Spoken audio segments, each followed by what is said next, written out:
POV, your life as the child of an OF mom. Holy moly, let's just get straight into the video. This video is by I Am Me. Let's get to it. Oh, if it'll play. Your life changes the day the packages start arriving. You're 7 years old, standing in the driveway of a cramped apartment complex, watching a delivery driver haul 3 massive boxes to your door. At first, you think it's early Christmas, but the boxes aren't full of toys. They're full of ring lights, tripods, and enough high-end makeup to paint a skyscraper. You don't know it yet, but these are the tools of the trade. You don't know that your mom just quit her job at the dental office to become a full-time creator. To you, she's just mom, and she suddenly has a lot more time to spend at home. The air in the house starts to change. The usual smell of home-cooked meals is gone, replaced by the sharp chemical sting of hairspray and the dry heat of electronics running for hours. You walk past her closed door and feel a strange warmth radiating through the wood, almost like the room itself has a fever. Sometimes you find a stray sequin on the carpet, looking like a bright fish scale in the hallway light. You pick it up and wonder what kind of conference call needs glitter, but when she finally emerges, her face is hidden under a mask of makeup so thick that it almost looks like porcelain. The apartment doesn't stay small for long. Within 6 months, you're moving into a house with a pool and a kitchen that looks like it belongs in a magazine. Mom tells you she's a social media manager, and because you're a kid, you believe her. It makes sense, considering she's always on her phone. You get used to the do not disturb sign hanging on her bedroom door for hours every afternoon. She tells you that she's on important conference calls, so you learn to play video games with the volume muted. The house is quiet except for the faint muffled sound of her laughing or talking in a voice that sounds slightly higher than her normal one. It's a performance, but you're too young to recognize the script. But then you hit middle school, and the world starts to leak through the cracks. You're sitting at the back of the bus when a kid 3 grades above you shows you a screen. It's a blurred thumbnail on a website you've never seen, but you recognize the kitchen. You recognize the marble island where you eat your cereal every morning. The kid laughs and asks if your house is always that clean, and you feel a cold shiver run down your spine. You don't answer him. You just stare out the window, realizing that for the first time, the conference calls weren't for a marketing firm. The air in the bus suddenly feels too thin to breathe, while your ears start to ring and the roar of the engine turns into a dull hum. The Marble Island went from a place of innocence where you eat your cereal to a stage that's been broadcast to thousands of people. You think about the messy crumbs you left there this morning and feel a wave of nausea. Every tile in your kitchen now feels like it has a camera lens hidden behind it. You look at your own reflection in the bus window and wonder if you've been a background character in a story you've never actually watched. The realization doesn't happen all at once. Rather, it builds like a slow-motion car crash. You start noticing the way people look at your mom when she drops you off at school. The other moms stand in a tight circle, whispering and turning their heads away when she waves. The dads are different. The mom's hating. The mom's full on hating. Hey, bro, they wish they had the money on. But anyway, they probably mostly talking shit. Mostly talking shit type shit. Because they either look at their shoes or they stare a little too long. You see them adjust their glasses or pull their caps down lower. It makes your stomach churn. You start asking to be dropped off a block away from the entrance, claiming you want the exercise. Mom just sighs and agrees, her eyes staying glued to her phone as she checks her latest notifications. By the time you're 14, you've become an expert at digital surveillance. You wait until she's in the shower and you find her secondary Instagram account. It's not the one where she posts pictures of your golden retriever or your birthday cakes. This one has 2 million followers and a link in the bio that leads to a paywall. You click it and your heart feels like it's trying to exit your chest. You see the stage names and the costumes. You see the way she interacts with fans who pay $50 just to hear her say their name. Daddy? It's a business, and you realize you're a silent partner in a firm you never signed up for. But the money makes it hard to stay angry. You have the latest iPhone before anyone else in your grade. You have a closet full of designer sneakers that your friends drool over. It's a weird trade-off, like you're being paid hush money for a crime you didn't commit. You start to feel like an accomplice. When she asks you to help her move a velvet couch into the studio room, you do it without a word. You help her set up the backdrops. You even learn how to adjust the lighting so there's no shadows on the walls. You're the technical director for a production that you can never tell your teachers about. One day, the reality of it hits home in a way you can't ignore. You're at a high school football game, sitting in the bleachers with a girl you really like. Her dad is the coach, a guy who talks about character and integrity like they're the only things that matter. He walks over to say hello, but then he sees your mom walking towards the concessions. He freezes freezes, and the look on his face is one of recognition, not of disgust. He knows her, but he knows her from the screen. He looks at you, then back at her, and then the conversation Shit. with the girl just dies on the vine. You realize that your social life has a ceiling, and you've just hit it. You feel exposed standing there on the bleachers, as if the stadium lights are searching for you specifically. The look on the coach's face is a heavy weight that settles in your gut, being a silent recognition that strips away your name and replaces it with a dirty secret. You watch the way he quickly looks away, his face turning a shade of red that matches the team's jerseys. The girl you like is still talking, but her voice sounds like it's coming from underwater. It's clear that her house will never be a place where you're welcome. So you start to retreat into yourself. You stop and Yeah, see, this is very like, this story is so like, I don't know. This is what is it called? A televel. Wait, damn. Televello? Televela? Damn, I think I never said that word out loud ever. A novella? Telenovela. You know, it's one of them Spanish like soap opera TV shows. You know what I'm saying? You kind of really took it to the max. You feel me? I feel like for the most part, if the money's coming in, a lot of kids don't even care, bro. I think they care until they probably get up to like mid high school or like upper high school. It depends who they are. Like if they're one of the cool kids, then it is what it is. It's like, hey, it is what it is. You know what I'm saying? I got money and I'm chilling, I'm vibing. But if they're not one of the cool kids, then they're fucking cooked. Yeah, then they're fucking cooked. Because there's this family that I've seen on Instagram plenty of times, and I don't know how to say it. I wouldn't even say I see the family. There's a couple, right? But they do have kids, and both of their kids, I think, are around that age, maybe college, high school age or whatever. And they be showing them in some of their videos and shit, and the mom be getting cracked on cam. I don't know what else to say about it. You know what I'm saying? It's by the dad. You know what I'm saying? But yeah. So I don't know if they like. I don't think they care, because I've seen videos and like the kids just look like they're just spoiled kids. Like these just look like they got money and they don't care and they're just living life. So, hey. inviting people over because you're afraid they'll see the work clothes drying in the laundry room. You become a ghost in your own school. Your grades stay up because you have nothing better to do than study, but your soul feels like it's being sanded down. You watch your mom buy a new German SUV, and you wonder how many subscribers it took to pay for the leather seats. You start calculating the cost of your life in terms of clicks and views. It's a depressing math, and you're the only one doing the equations. But then comes the fan incident. You're at the grocery store, grabbing a gallon of milk, when a man in his 50s approaches your mom. The man smells like stale cigarettes and a sour, nervous sweat. Alright, see, I don't know if shit go like this. I feel like the more, like, this is still making this seem pretty fucking tame. You know what I'm saying? It's making it seem like, oh, she's a cam girl and, you know, she's in the room by herself and da-da-da. No, your mom's going to the hotel and getting fucking cracked. You feel me? On cam. She getting cracked on cam, bro. You feel me? I feel like that's they're making it still look pretty fucking tame, honestly. Like Bonnie Blue is supposed to be having a kid, and she said her baby shower, she's gonna make it a fucking golden shower. She's gonna get pissed on at her fucking baby shower. She's gonna let the public piss on her at her fucking baby shower, bro. You feel me?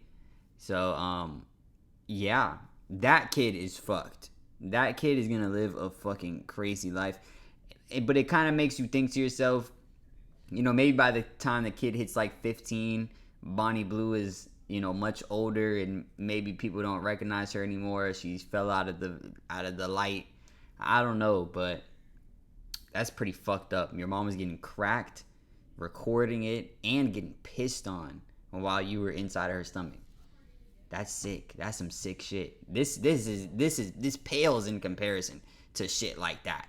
You know what I'm saying? What's her name? I think dang, what's the other P-star, Riley Reid or something? I'm pretty sure she got married, if I'm not mistaken. She got married and she has a kid, and she like, I regret all of my videos that I made. Bruh, shut up, bruh. Shut up, bruh. What are you talking about? What are you talking? You did that for years. You did that shit for years. Hella meetikers. Back to back. You know what I'm saying? And then now all of a sudden you regret that shit? Come on, bruh. Come on, bruh. Give back all the money and everybody will pretend like that shit never happened. Delete your bank account. You know what I'm saying? Give it to the poor, give it to the homeless, give it to some fucking company or whatever. And I'm not gonna lie, I'll pretend like you never did that shit. I'll pretend like that shit never existed. You know what I'm saying? But like, let's be fucking for real. So that kid is gonna have it fucking tough. You know what I'm saying? Cause there's hundreds, if not thousands, of videos if your mom getting cracked on the net. Not no cam girl, talking in the camera, fucking little mask on and shit, trying to be all like sexy and shit. No, your mom is getting cracked on the hub. You know what I'm saying? Not OnlyFans, the hub.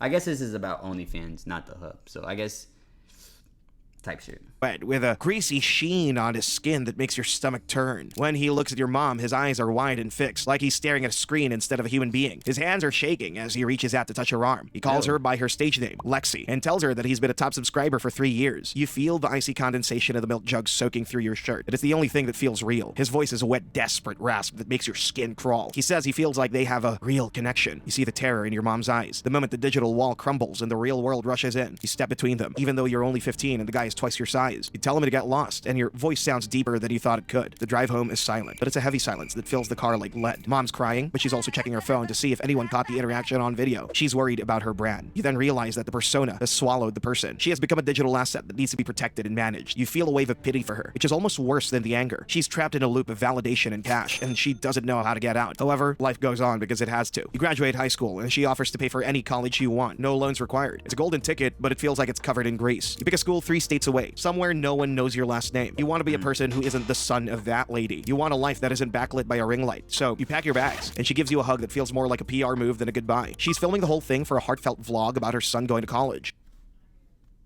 That's fucked up. That one's fucked up. Putting your kid on the cam, like when they're actively trying to not be on the cam, that's fucked up. You know what I'm saying? But you going to a college doing whatever, like most of the time, no one would ever know unless your mom really got to the pinnacle. She really got to the fucking top. You know what I'm saying? If she got to the fucking top, she rich as fuck. You know what I'm saying? And the only time people would know is if they came over to your crib and then your mom walked out and they said, "Oh my God, bro. Your mom is Riley Reid, bro? That's crazy." And they're gonna be like, "Bro, shut up, dog." Yeah, that's fucked up. That's pretty tough. That's pretty fucking tough. I'm not gonna lie. Damn, bro, your mom is Mia Khalifa, bro.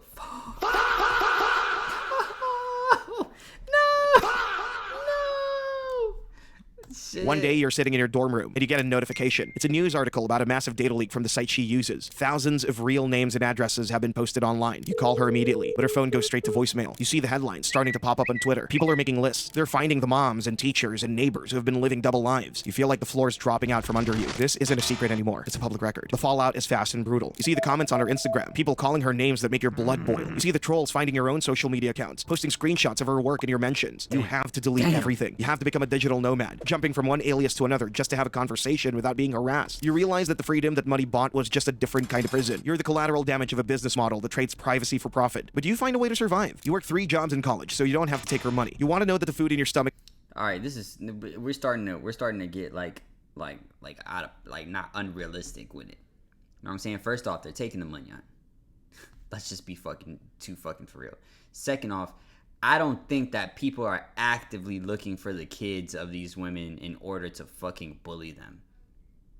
Don't believe that that's happening. You feel me? So you deleting your accounts and making new fucking accounts like they're looking for you. No, bro, you're not America's Most Wanted. You feel me? It's just unfortunate that if you bring your friends over to your crib and they look at your mom and they say, "Oh my God," you feel me? I done seen this face before. In all type of compromising positions.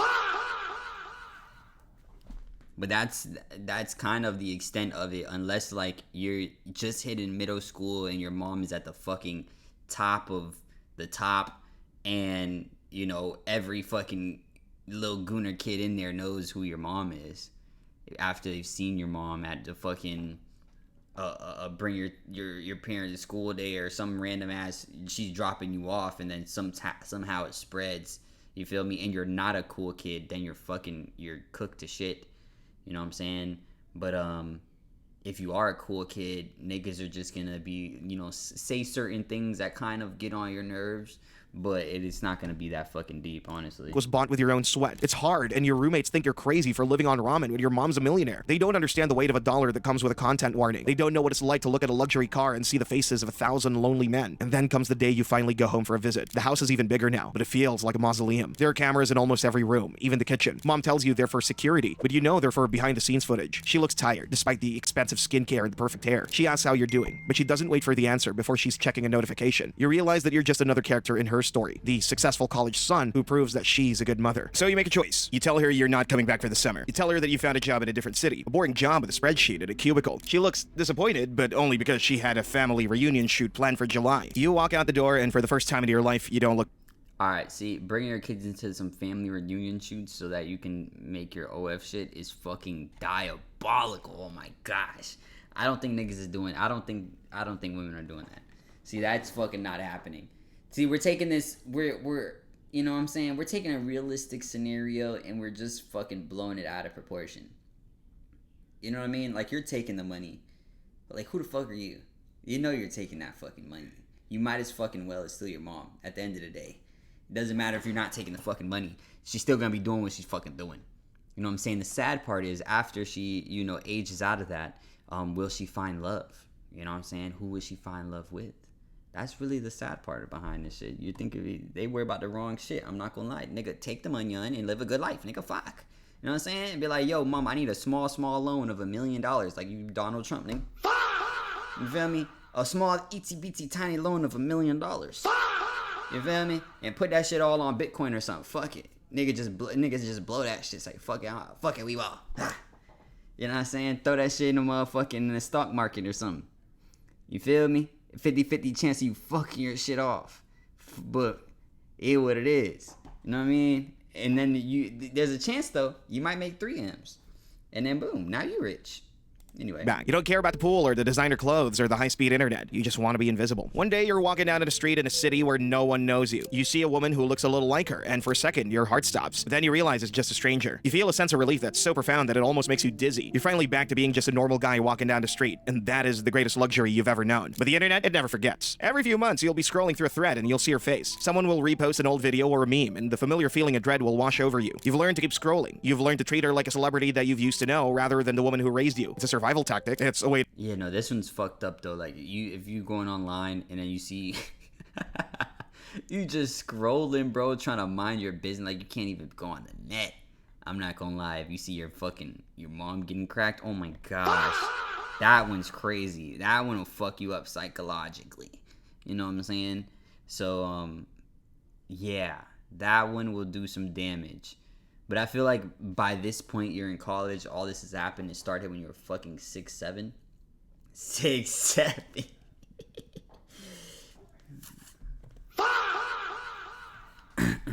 Then, you'll be kind of used to it at this point, honestly. And you just take the fucking money and live a good life. Shit. To keep your own identity from being swallowed by her brand. Eventually, you meet someone, a girl who doesn't spend 8 hours a day on her phone. She's a nurse, and she talks about her patients with a passion that isn't for sale. You wait 6 months before you tell her about your mom. You're terrified that she'll leave, or worse, that she'll want to see the videos, but she just listens. She takes your hand and tells you that you're not your mom's career. It's the first...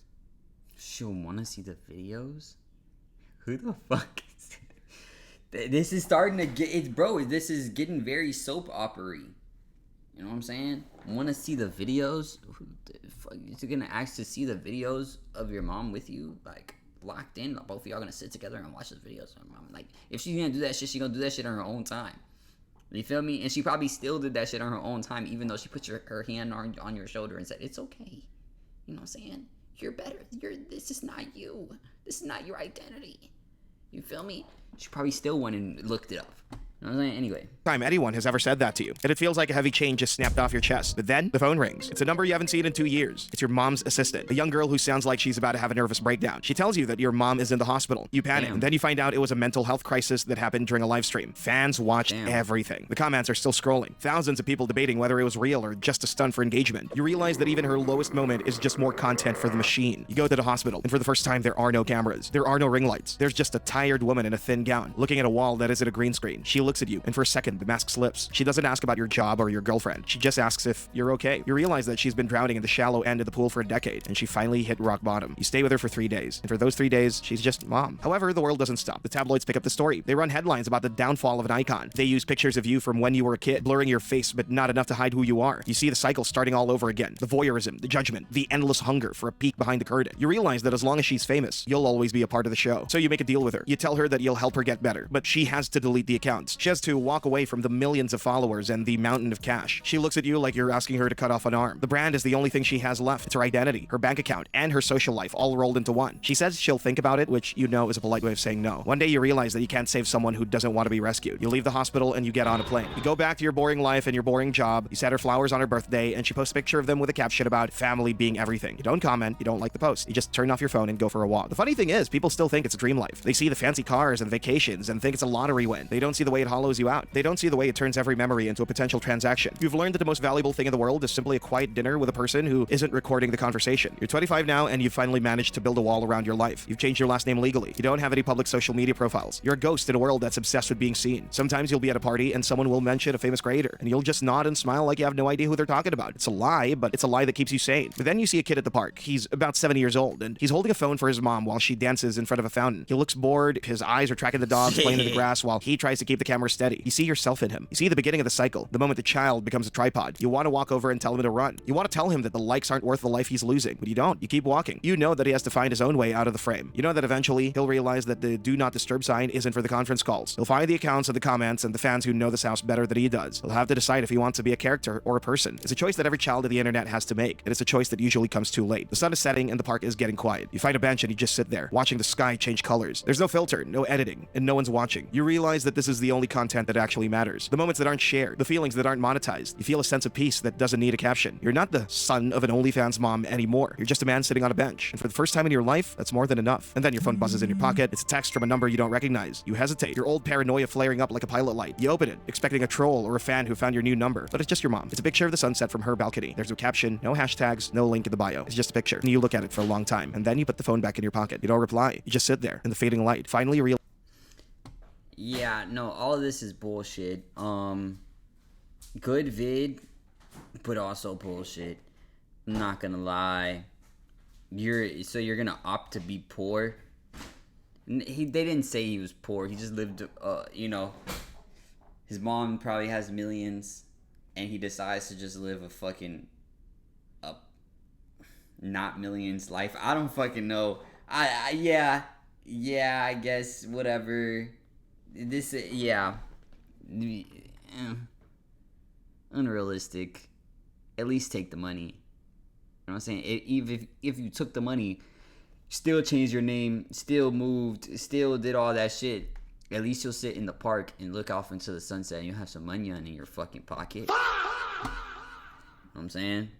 But type shit. You guys let me know what you guys think. Make sure you guys like, comment, subscribe, hit that notification bell if nobody told you today. I love you.